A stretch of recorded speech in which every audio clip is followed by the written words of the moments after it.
Hare Krishna, Krishna Krishna, Hare Hare, Hare Rama, Rama Rama, Hare Hare. Hare Krishna, Krishna Krishna, Hare Hare, Hare Rama, Rama Rama, Hare Hare. Então nós estamos dando continuidade à nossa programação do Hridaya Mandir, o Templo do Seu Coração, e estamos lendo desse belíssimo Shri Vaishnava Siddhanta Mala, que é um texto de Srila Bhaktivinoda Thakur,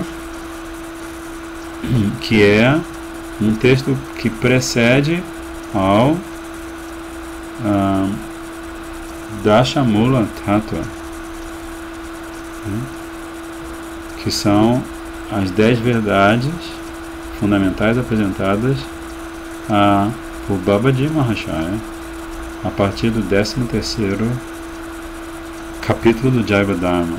Então, para a gente entender esses tattwas, para a gente entender Tattva Siddhanta, tivemos a ideia de fazer um parênteses no dia da leitura do Jaiva Dharma para conhecer esse Tattva Siddhanta. Nós, na última vez, lemos sobre as Sampradayas e por que Mahaprabhu aceitou apenas a doutrina de Srimadhvacharya. Eu estava lendo a biografia de Srila Gurudeva escrita por Sripad Bhaktivedanta Madhava Maharaj, e lá Srila Gurudeva, ele tem uma lila muito linda. Ele é jovem ainda, acaba de vir morar na mata, já iniciado como Goura Narayana. E seu Gurudeva, Srila Bhaktivedanta Goswami Maharaj, vai em viagem de pregação exatamente ao lugar onde Srila Gurudeva nasceu, em Bihar, Tiwaripura. E aí, Srila Gurudeva, na sua ingenuidade pura, ele cruza com um dos amigos da família dele. E aí, de repente, Gurudeva está num acampamento com o seu Gurudeva e com os outros irmãos espirituais. De repente, a família dele em peso aparece. Vários, o pai, a mãe, os irmãos, todo mundo aparece. E eles ficam tentando dissuadir Gurudeva a voltar para casa. Porque Gurudeva é muito amado. Onde quer que ele vá, ele conquista os corações de todos com a sua amabilidade, com a sua gentileza, com a sua educação. E aí, nesse momento, o Gurudeva, ele acaba indo, sim. Srila Parama Gurudeva diz para ele: não, você deve ir satisfazer seus parentes, porque seus parentes são Vaishnavas. Ele fala alguma coisa assim. Então, Srila Gurudeva, ele fica o tempo todo, no período que ele fica de novo com a família, ele fica pregando o que aprendeu com seu Gurudeva. E ele especialmente prega para um Mahapandita da região, que lhe pergunta sobre o que é isso de Gaudiya Vaishnava Sampradaya. Porque a terra de Gurudeva é a terra dos adoradores de Sitaram. E Srila Gurudeva, ele faz uma apresentação lindíssima das 4 Sampradayas, dos acharyas de cada Sampradaya, da filosofia de cada Sampradaya. A gente pode, se vocês me cobrarem, a gente pode ler sobre esse trecho da biografia de Gurudeva, para nós compreendermos em maior profundidade as 4 Sampradayas e o propósito das 4 Sampradayas. Então vamos para o capítulo 6, e a pergunta agora é: qual é a posição constitucional eterna e natural, ou Nitya Dharma, da alma espiritual? Resposta simples: o Nitya Dharma, Nitya é eterno, Dharma, ocupação, função da diva, do ser vivo, é o serviço a Shri Krishna. o que é diametralmente contrário a esse estado natural da alma. Vidharma. Vidharma, ou seja, é aquilo que é diametralmente contrário a dharma. Aí a resposta de Srila Madhvacharya, Sripad Madhvacharya, é: Vidharma é o estado experimentado quando a diva aceita a filosofia monista e busca o nirvana, ou quando a alma se esforça para ter prazer material ou melhoria material. Então, Vidharma é quando a diva está atrás de Bhukti Mukti e não de Bhakti, né? Que a diva vive essas situações quando está condicionada no mundo material.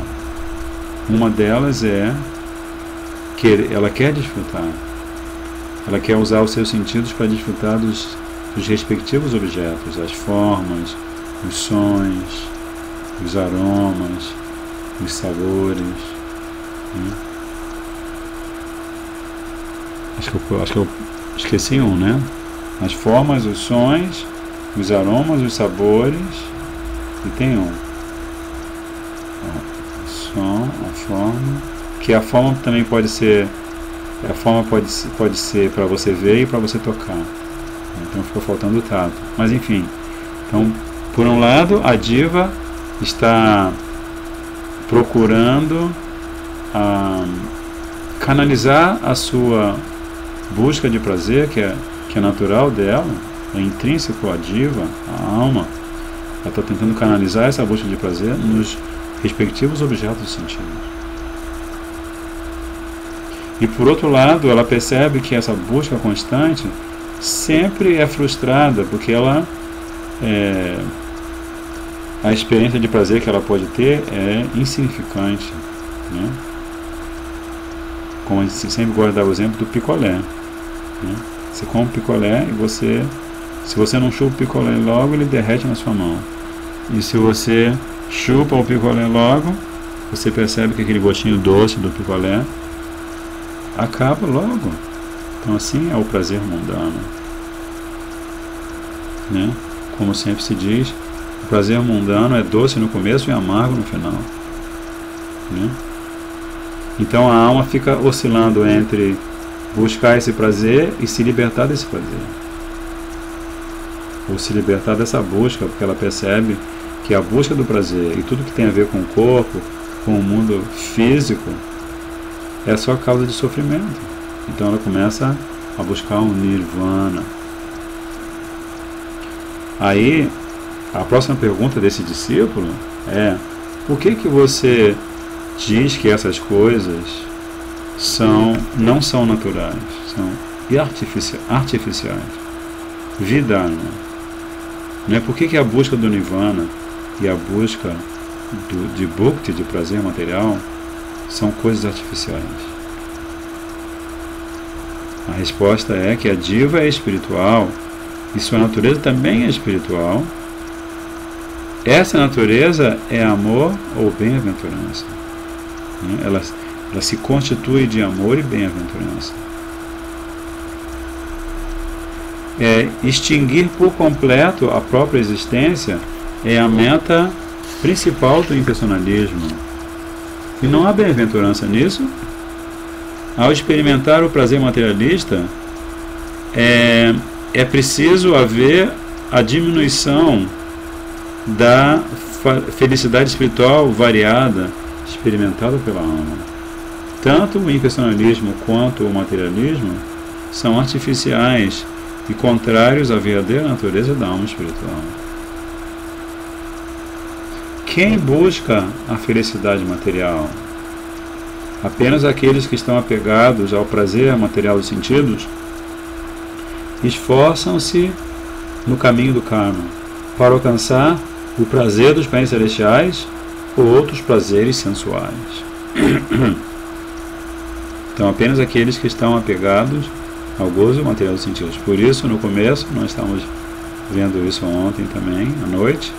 No começo, no princípio, o sadhaka precisa cultivar conhecimento e desapego. Vairagya, sem raga, sem apego. Mas ele também precisa entender o que Krishna diz para Arjuna, que o desapego verdadeiro não é o contrário da aversão.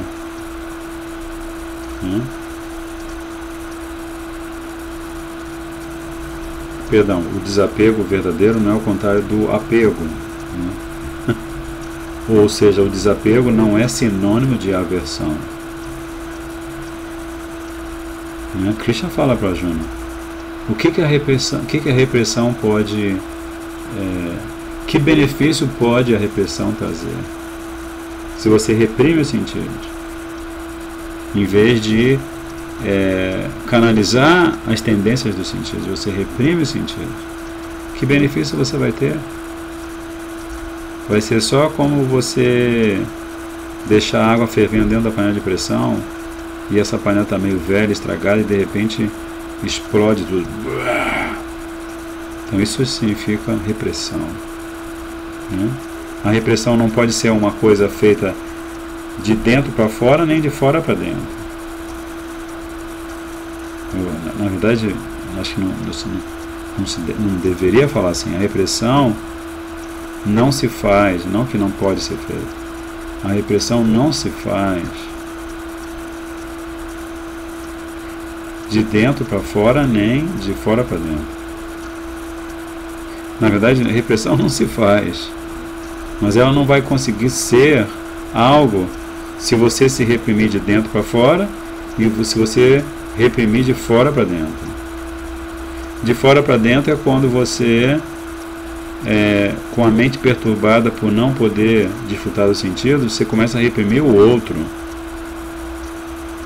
Isso é muito comum entre os devotos, ficar olhando para o defeito alheio, tentar controlar a vida dos outros devotos. Então isso é repressão de fora para dentro. Na verdade, tentar controlar o outro é uma projeção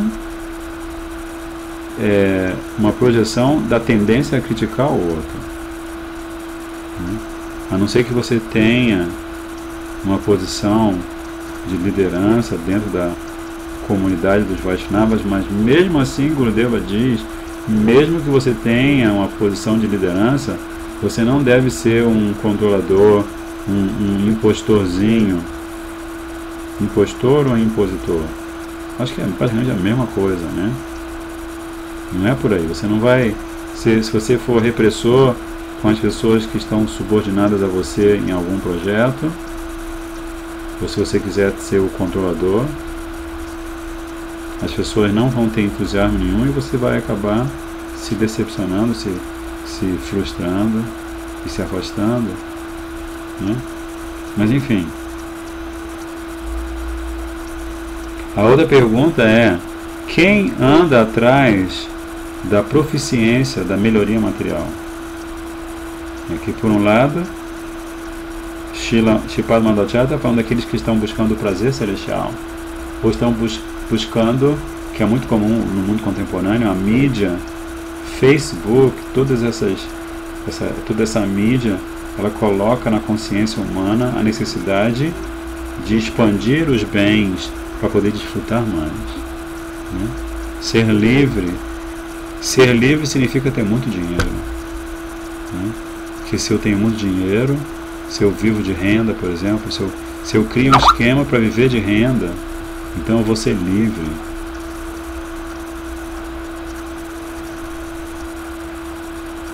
Sim, muito lindo, muito lindo. Gurudeva Srila Van Maharaj Jaya Shri Didi está falando. Ele explicou que o que resolve a questão da repressão, da autorrepressão ou da repressão ao outro, é nós criarmos apego a Krishna. Perfeito, né? Gurudeva Srila Van Maharaj está repetindo as palavras de Krishna para Arjuna, né? No segundo capítulo, logo, Krishna fala, no segundo capítulo, ele fala que você só vai conseguir abandonar seus apegos mesquinhos, porque estão ligados a um corpo perecível, sujeito aos 3 maus da natureza. Você só vai conseguir abandonar apegos mesquinhos se você substituí-los por um apego superior. Você vai deixar os prazeres mundanos em troca de um prazer superior. E esse prazer superior é aquele que vem à medida que você cultiva apego a Krishna. Né? E é muito simples. Eu me lembro quando a Kitty, lá no Rio de Janeiro, quando eles fundaram um templo muito interessante em Santa Teresa, eu era bem jovem. Eu fui lá no dia da fundação, foi muito interessante. E aí o devoto, nenhum de nós era iniciado, era um período interessante assim, porque era tudo muito engraçado, né? Ninguém tinha conhecimento de nada. E todo mundo estava tentando fazer o melhor que podia. Mas tinha uma coisa que esse devoto, que hoje em dia se chama Radhapati Prabhu, meu querido Gurubai, eu tenho uma admiração por ele, assim, infinita. E ele mora já há vários anos, ele distribuiu o livro de Srila Prabhupada nos aeroportos por muitos anos, e depois ele tomou Vanaprastha e foi morar em Vrindavan. E ele sempre dizia, venham cantar Hare Krishna, conhecer Gopal, conhecer Govinda, conhecer a filosofia de Krishna na Bhagavad Gita. E toda vez que vocês vierem, tragam alguma coisa para ele. Pode ser uma florzinha, pode ser uma frutinha, pode ser um legume, pode ser um leite. E ele falava aquilo de um jeito tão simpático que todo mundo se sentia compelido, vamos dizer assim, todo mundo se sentia inclinado a fazer aquilo. E aí, todo mundo começou a perceber que aquilo tinha um segredo, né? Porque na verdade todo mundo que começou a fazer aquilo e frequentar o templo acabou vindo morar no templo, né? Porque a gente desenvolveu um hábito, um apego a dar presentes para a deidade. Na verdade a deidade na época era uma foto linda de Gopal, né? Também tinha Panchatattva. Era só um pôster grande, lindo assim, de Gopal acariciando a vaquinha. Então assim, desenvolver apego. Eu vou ler mais uma pergunta e aí nós passamos para a continuação do primeiro capítulo do Jayavardhana. Vamos ver se a gente consegue seguir. Pode ser que no dia 36 de fevereiro de 2036 a gente termine, né? Mas sem problema. Quem busca a melhoria material? Aqueles yogis que atingem a perfeição no caminho de Ashtanga Yoga, o processo óctuplo do Yoga, e Sadanga Yoga, Shadanga Yoga, o processo sextuplo do Yoga, eles buscam a proficiência, a excelência material, por intermédio da conquista dos Yoga Siddhis, dos poderes místicos. E esses poderes místicos, todos esses benefícios que os materialistas, os impersonalistas buscam desesperadamente, todos eles se colocam de joelho na frente do devoto puro, né? Por isso que Gurudeva chama-se Sarva Devamoya. Ele é o somatório do poder místico, do poder da Shakti de todos os semideuses. Ele no estalo de dedo, no estalar de dedos, Gurudeva pode fazer mágicas muito mais, como se diz, esplendorosas que as mágicas de Indra, de Surya, de Vayu, né? Esse é Gurudeva. E é pela misericórdia de Gurudeva que nós estamos visitando Godrumadura. Quinta-feira é o dia de Júpiter, e ainda mais uma quinta-feira como hoje, que é o dia do aparecimento de Srila Vishnu Chakravarti Thakur, o desaparecimento e o dia do aparecimento de Raghunath Das Goswami. Então é um dia muito auspicioso para nós lermos o rei de todo conhecimento, né? Jayavardhana. Então estamos bem no momento em que Sannyasi Thakur já recebeu Swarupa Siddhi, já está em Swarupa Siddhi. Se lembra onde nós estamos vendo? Ele é um sadhaka muito treinado. Ele ficou anos e anos estudando Vedas, Puranas e Upanishads. Celibatário, praticava austeridades, né? Ele sentia um prazer imenso falando sobre Shastra, um pregador, um personalista, mas muito bem preparado, um Paramahamsa, como ele mesmo explica. Ele já tinha passado de Kutichaka, Bahudaka, Hamsa e agora era Paramahamsa. Ele tinha passado dos 4 níveis de sannyas. Estava numa posição muito elevada. E ele estava numa posição assim de, como se diz, acuidade dos sentidos e da mente, que quando passou por ele um Gaura Bhakta, cantando Gaura, Gaura, Gaura, né? E glorificando os passatempos de Mahaprabhu,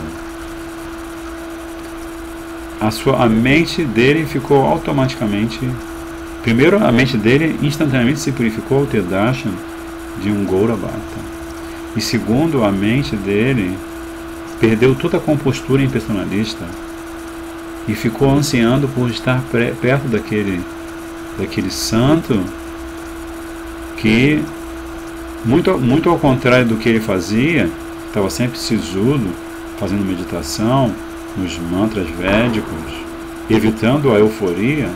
Ele estava numa euforia completa, caía no chão, rolava no chão e cantava Gaura, Gaura, Gaura, Gaura, né? Então esse Sannyasi Thakur,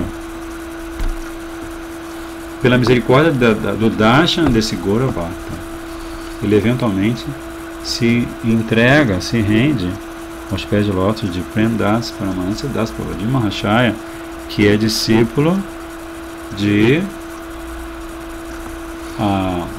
Pundarika Vidanidhi, não é? Pundarika Vidanidhi? Não. Pradyumna Brahmachari, um grande seguidor de Gauranga Mahaprabhu, que curiosamente adorava Nishinradeva. Então, ele começou a seguir todos os angas de Bhakti recomendados pelo seu Gurudeva, e pelo seu preparo muito grande, pelo seu Sukriti, um acúmulo muito grande de Sukriti, ele logo assim, isso aqui logo no primeiro capítulo, ele já alcança Swarupa Siddhi. Ou seja, eles já sabem qual é o seu nome no mundo espiritual, qual é a sua forma, qual é a sua raça, Madhurya Rasa, né? Sabe qual é o seu seva, o casal divino.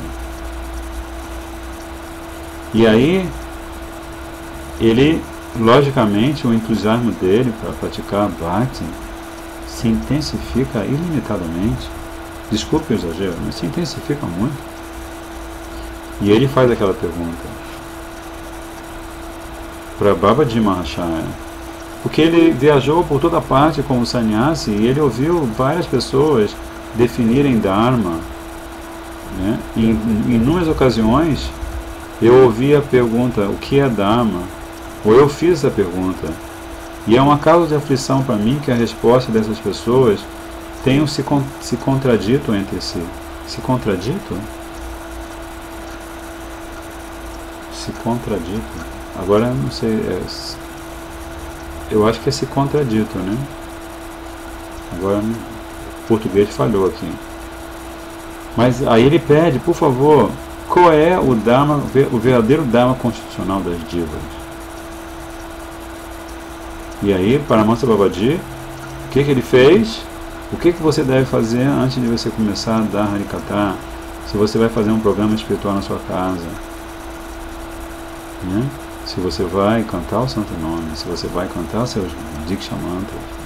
Paramahansa Babaji meditou nos pés de lótus de Bhagavan Shri Krishna Chaitanya. Você também deve meditar. O que significa meditar nos pés de lótus de Bhagavan Shri Krishna Chaitanya? Significa meditar nos pés de lotos do seu Gurudev. Meditar Mahaprabhu eternamente acompanhado pelo seu Gurudeva e acompanhado pelos outros 4 membros do Panchatattva, pelos seus principais companheiros Swarupa Damodar, Ramandarai, Shiki Mahiti e Madhavi. Se tirar alguns minutos, cerrar os olhos, meditar. Agora estou meditando em Gauranga Mahaprabhu. E assim, meditando em Gauranga Mahaprabhu, invocando a misericórdia dele, as bênçãos dele, Paramahansa Babaji começou a falar: ó afortunadíssima, vou descrever-lhe os princípios de Dharma, tanto quanto me permite meu conhecimento. Um objeto chama-se vasto, e sua natureza eterna é conhecida como Nitya Dharma. Um objeto chama-se vasto, e sua natureza eterna é conhecida como Nitya Dharma. A natureza surge da estrutura elementar deste objeto, ou de algum objeto, que é o Gatana. Pelo desejo de Krishna, quando se forma um objeto,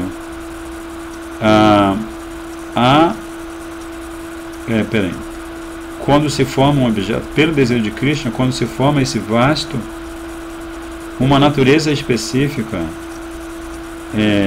fica inerente àquela estrutura como sendo como um fator concomitante eterno.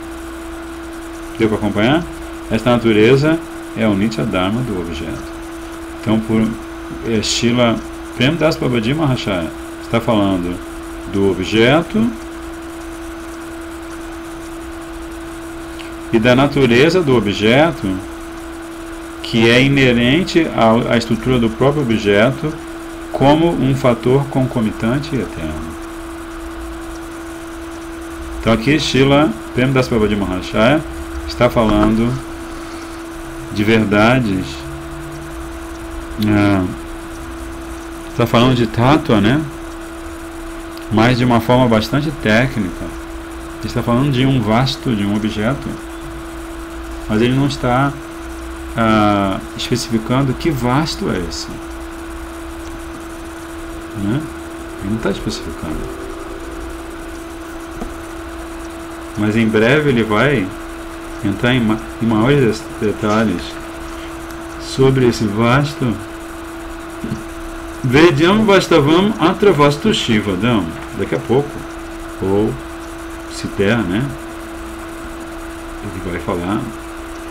A natureza de determinado objeto se altera ou se distorce quando acontece alguma mudança dentro do objeto, ou por força da circunstância, ou devido ao contato com outros objetos. Então aqui, Srila Paramahansa Babaji Maharaj, ele está indiretamente dizendo que há diversos objetos. Primeiro ele fala que um objeto chama-se vasto. E agora ele está dizendo que um objeto, quando entra em contato com outro, ele pode sofrer a transformação. Ou uma determinada circunstância pode impor uma alteração a este objeto. Ele está falando de dois objetos. Com a passagem do tempo, esta natureza distorcida se firma, se estabelece e parece ser permanente, como se fosse a natureza eterna daquele objeto. É só você caminhar pela floresta, vai para um parque e você vê, se você analisa a árvore enquanto objeto. Aí as prefeituras das cidades têm esse hábito, às vezes um tanto estranho, de passar a motosserra nas árvores para elas não darem, às vezes para não darem muito inseto no verão, ou para não sujarem os carros no estacionamento, enfim. Aí quando eles fazem isso, tchum, tchum, às vezes você vê assim no próprio lugar, eles serram um tronco secundário mais grosso e grande, E é do nódo daquele próprio tronco, daquele galho, daquele subtronco, né, daquele galho enorme que foi cortado, nasce uma nova manifestação da árvore, né? E a partir daí as pessoas passam por ali 1 ano, 2 anos, e aquela estrutura distorcida da árvore passa a ser a árvore. E ninguém se lembra, nossa árvore, e tirando alguns ambientalistas fanáticos, desculpe falar assim, tirando alguns ambientalistas apaixonados, né? Por que fanáticos, né? Apaixonados, ninguém, né, se tacar uma motosserra na árvore, depois de algum tempo as pessoas podem ficar com pena, né? Olha, coitada da árvore, né? Algumas pessoas, além dos ambientalistas. Mas parece permanente. Esta natureza distorcida não é o Swabhava, a natureza verdadeira. Ela se chama Nisarga, aquela natureza adquirida por um contato de longo prazo, né? Contato a longo prazo, convívio. Este Nisarga ocupa o lugar da natureza verdadeira do Swabhava e passa a ser identificado como Swabhava. Bem-vindo ao mundo material. Quem é você? Meu nome é João da Silva. Onde você mora? Eu moro em Pelotas. Como é que é o nome da sua mãe? Mariópola. O nome do seu pai? Juvenénculo. Né? E você, se você chegar a uma pessoa, fala, não, que isso? Você não é nada disso. Você está falando só de designações, upadis. São upadis, você não entende que são upadis? A pessoa vai ficar com raiva de você se você falar isso. É como aquela história que Srila Bhanu Maharaj conta, que é muito engraçado,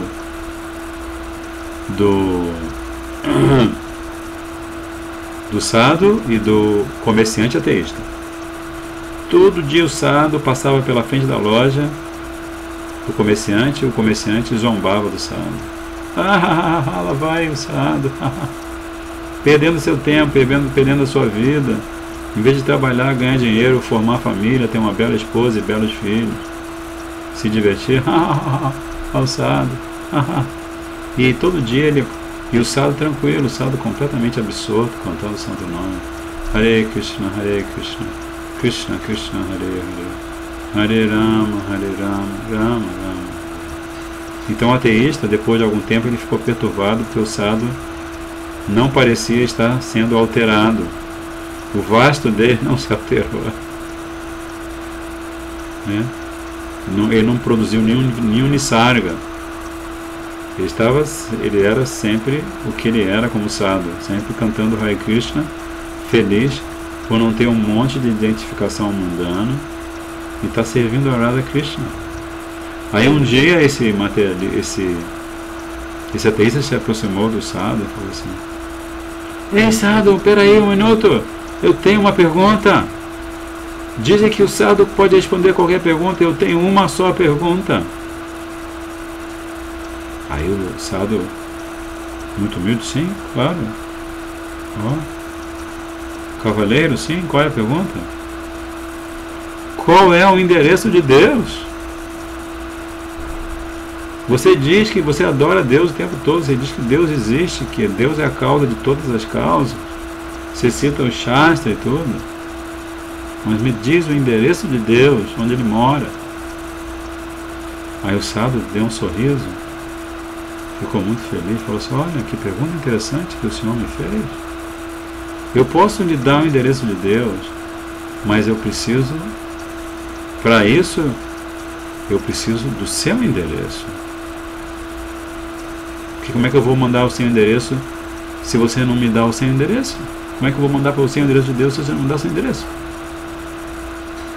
Aí o ateísta não entendeu bem a lógica do sadhu, mas ele falou assim: ok. Aí esse ateísta, ele desconfiado do que o sadhu poderia fazer, ele colocou o endereço, tarará, que era uma das filiais do ateísta, que ele era muito rico, então tinha uma filial na mesma cidade.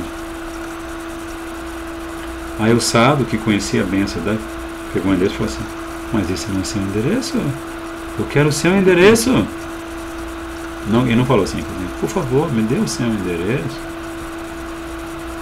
Aí o Sado deu outro endereço de uma outra filial, de um outro projeto que ele tinha, o ateísta, né? E o Sado novamente: meu senhor, por favor, o senhor não me entendeu ainda, eu estou pedindo o seu endereço. Aí o Sado deu mais tantos endereços assim, que ele era muito rico, tinha muitas propriedades, o ateísta, e o Sado falava sempre a mesma coisa, até que o ateísta não viu outro jeito além de dar o endereço de onde ele morava com a sua família. Aí o Sado, para surpresa do ateísta, falou assim: mas meu senhor, este não é o seu endereço.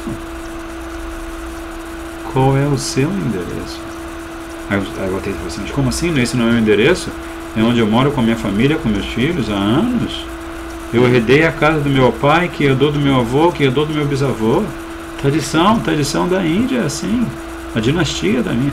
A minha dinastia é o meu endereço da minha dinastia, da minha família.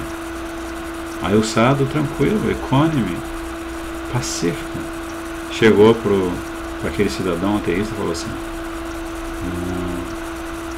o senhor não está me entendendo. Eu quero o seu endereço, o seu verdadeiro endereço. Aí, porque o ateísta já estava tendo a sanga daquele Sado por tantos dias, era uma troca de endereço para cá e para lá, ele tinha se purificado, e aí ele conseguiu ler nas entrelinhas, ou no entremeado do discurso do Sado, ele conseguiu ler o significado do seu verdadeiro lar.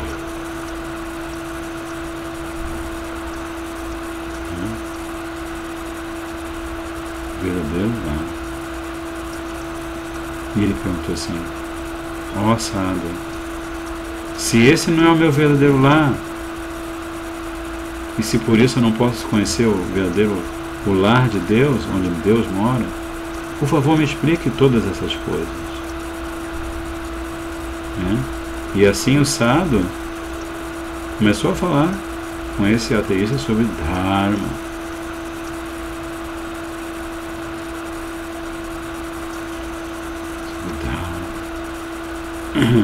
Sobre diferentes níveis de Dharma: Varnashram Dharma, Swadharma,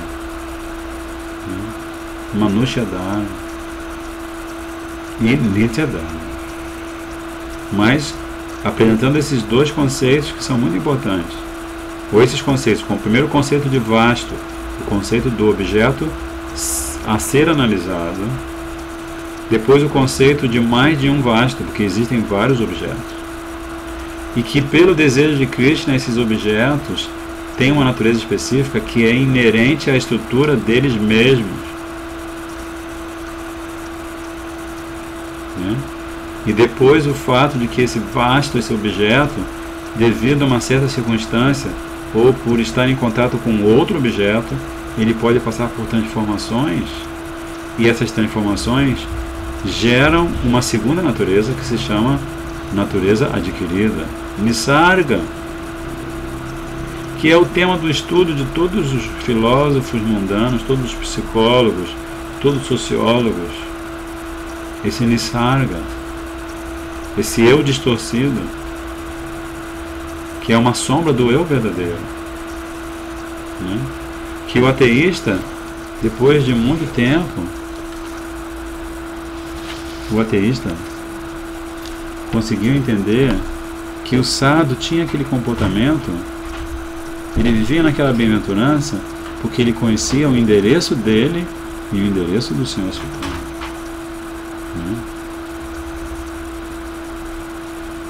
Então essa é uma história muito linda. Não é nem exatamente é uma história muito linda, né, que Maharaj conta, tem a sua graça, e nós vamos encerrar por hoje. Vamos devagar se vai ao longe, de Brasil, sabe, Devagar se vai ao longe. Você pode ter agilidade, mas você não deve ir com muita pressa, porque se você for com muita pressa, as coisas não vão sair bem feitas e você pode tropeçar e derrubar o seu prato de prachada. Aí vai ser chato. Shri Vishnu Priya Devi Ki Jai, Shri Raghunath Das Goswami Ki Jai, Shri Vishnu Chakravarti Thakur Ki, Shri Vasanta Panchami Ki Jai, Shri Nitai Gaur Premanandi. Hare Krishna, Krishna Krishna, Hare Hare, Hare Rama, Rama Rama, Hare Hare, Hare Krishna, Krishna Krishna, Hare Hare, Hare Rama, Rama Rama, Hare Hare, Hare Krishna, Krishna Krishna, Hare Hare, Hare Rama, Rama Rama, Hare Hare, Hare Krishna, Krishna Krishna, Hare Hare, Hare Rama, Rama Rama, Hare Hare. Jai Gauranga Mahaprabhu Nityananda Prabhu Giriraj Maharaj, Radha Shama Sundara Jiv Ki, Radha Raman Bihari Jiv Ki, Radha Brahma Bihari Jiv Ki, Radha Govinda Jiv Ki, Radha Madhava Jiv Ki Jai, Shri Gurudev Prasadapam Ki Jai, Vasanta Panchami Ki Jai, Vancha Kalpa Tarubhascha, Kripa Sindhu Bhaivacha, Patitanam Pavanivyo Vaishnaveva Namo Namah, Dandavad Pranams, Jai Shri Radhe.